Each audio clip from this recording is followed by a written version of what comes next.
Olá, sou o Tarcísio Vasconcelos, veterinário e coordenador técnico nacional suínos da DECA, com mestrado em Ciência e Tecnologia Animal e experiência com sanidade suinícola. Hoje abordarei um tema importante na suinocultura mundial, que é sobre as boas práticas de vacinação. Na suinocultura, assim como nas demais atividades de produção animal, um dos grandes desafios encontrados são as doenças infecciosas e contagiosas, que interferem de maneira significativa na atividade e nos seus resultados, causando prejuízos econômicos relacionados à queda de desempenho dos animais e aumento de mortalidade. Então, para a gente reduzir a incidência de doenças e suas consequências no plantel, é preciso atuar constantemente em manejo, nutrição e principalmente sanidade, sendo que a melhor forma de garantir um grau satisfatório de sanidade na granja é através da vacinação.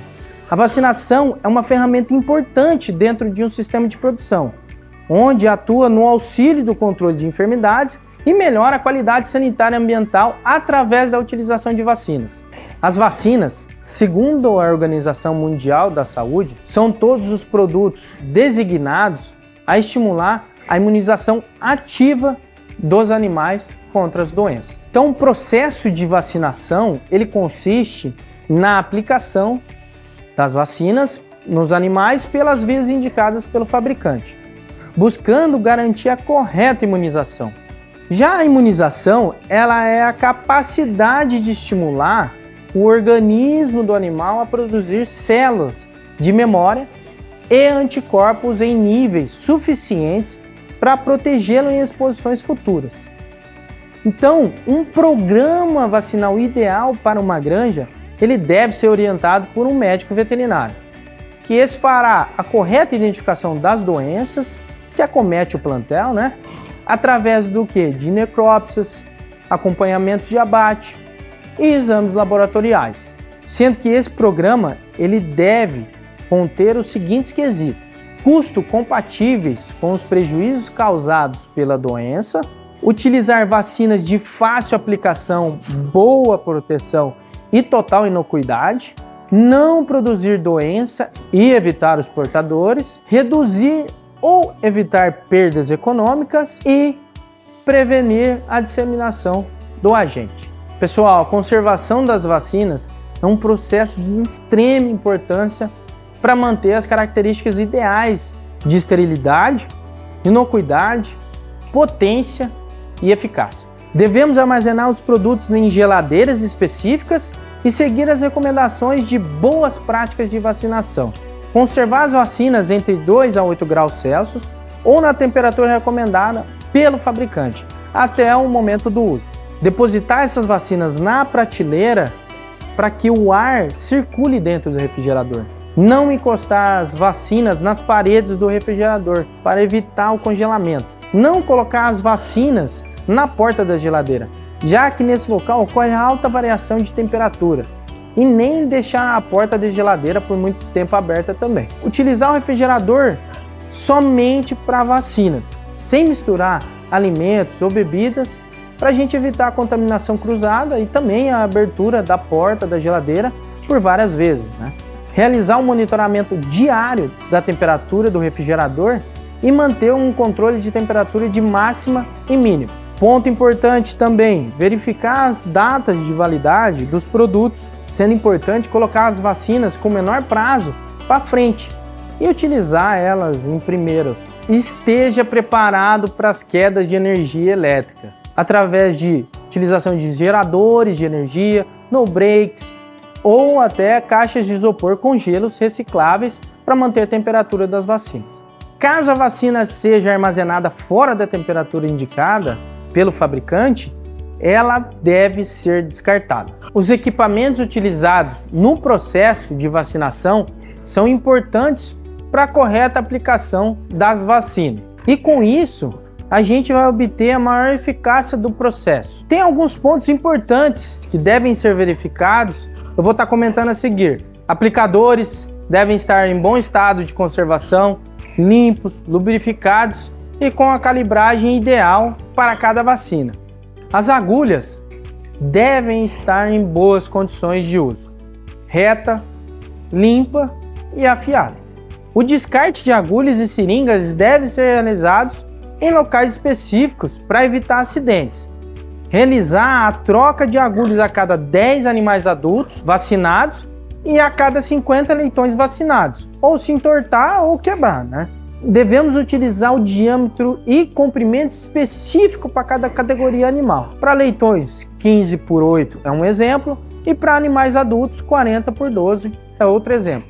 Pessoal, o processo de vacinação é um momento importante que devemos considerar o bem-estar dos animais, gerando menos estresse, menos lesões e ou queda de desempenho causados pelo processo. Então, a seguir eu vou listar alguns pontos importantes que devemos seguir. Planejamento do dia da vacinação através da contagem dos animais a serem vacinados, né? Para levar a quantidade necessária de vacina para dentro da granja. Separe todos os equipamentos a serem utilizados. Seringas, agulhas, EPIs para proteção individual e verifiquem se todos estão em boas condições de uso. Coloque as vacinas dentro de uma caixa de isopor limpa e protegidos do sol e calor. Calibre o aplicador com a dosagem correta indicada pelo fabricante. Realize a vacinação em horários mais frescos do dia, como na primeira hora pela manhã ou no final da tarde. Utilize marcadores para a identificação dos animais já vacinados e para separação por sexo, caso a granja realize esse processo. Contenha um animal corretamente para evitar lesões e má aplicações. Para leitões, devemos segurá-los pela caixa torácica e as matrizes, podemos utilizar o cachimbo, caso a gente não possua os extensores. A gente tem que estar ciente do local da aplicação da vacina e a via recomendada pelo fabricante, seja ela intramuscular, subcutânea ou intradérmica. Sendo que para leitões a aplicação deve ser feita 2 centímetros atrás da orelha e 2 centímetros abaixo da coluna. Agora, para animais adultos, a aplicação deve ser realizada 5 centímetros atrás da orelha e 5 centímetros abaixo da coluna, podendo também aplicar na musculatura do isquio. Direcione o aplicador para o local preconizado, aperte o gatilho.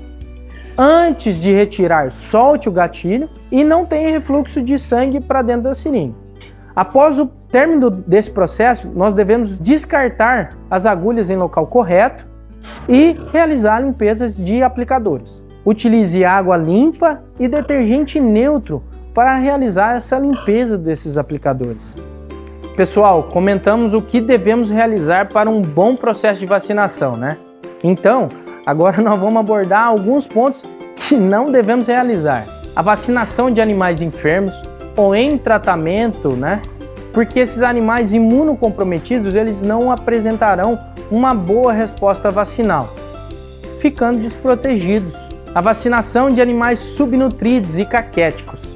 Esses animais também não conseguem obter uma resposta adequada à vacinação. A utilização de equipamentos regulados, sujos e danificados. Nesses casos, a gente pode ter falha vacinal por consequência da contaminação ou a quantidade inadequada de vacina aplicada. Utilizar agulhas de calibre ou tamanho inadequado ou torta ou com a ponta romba. Isso pode causar lesão nos animais. Alta carga de estresse no processo de vacinação, pois pode comprometer a resposta vacinal desses animais. A vacinação dos leitões tem como objetivo gerar uma resposta imunitária ativa dos animais contra aqueles patógenos presentes na granja. Isso ela colabora para a diminuição de incidência da doença no rebanho. Então, um ponto importante para um protocolo de vacinação de leitões é a presença da imunidade passiva no momento da vacinação, sendo que essa é adquirida através da ingestão de colostro lá no nascimento. Caso o animal esteja com a imunidade passiva alta, os anticorpos adquiridos via colostro neutralizarão o antígeno antes que seja encontrado pelo hospedeiro. Então, o objetivo da vacinação de porcas e marrãs é a proteção do indivíduo e também a transferência de anticorpos via colostro para neonatos. Essa transferência de anticorpos é de extrema importância não somente na primeira semana de vida do leitão, mas para toda a sua vida, porque o sistema imune do animal depende da colonização de micro-organismos toleráveis no intestino, que impacta diretamente na resposta imune de outros órgãos. Fornecimento do colostro deve ser garantido para todos os leitões nas primeiras horas de vida. A quantidade de colostro que deve ser fornecida nas primeiras 24 horas de vida do leitão é de 200 gramas de colostro por quilograma de peso vivo do leitão, né? Então um leitão com 1,5 kg necessita mais ou menos de 300 gramas de colostro nas primeiras 24 horas. Então, para a gente garantir essa ingestão de colostro, nós devemos auxiliar os animais nas primeiras mamadas, fazendo a orientação de apreensão do teto e ingestão de colostro. Em leitegadas numerosas, devemos marcar com o número os primeiros 10 leitões e nos assegurar que mamem o colostro. E na sequência, a gente realiza o revezamento dos animais nos tetos da fêmea, para que todos consumam a quantidade ideal de colostro. Para leitões pequenos considerados de baixa viabilidade, o famoso BV, podemos utilizar a técnica de sonda gástrica, no qual realizamos a ordenha do colostro de fêmeas acima de 3 partos e fornecemos para esses leitões.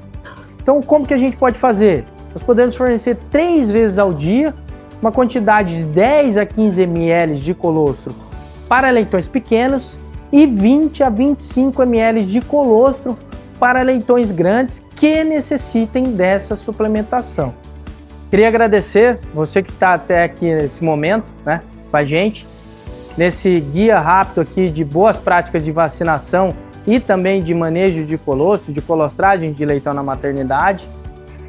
Queria agradecer imensamente pela sua atenção. Muito obrigado.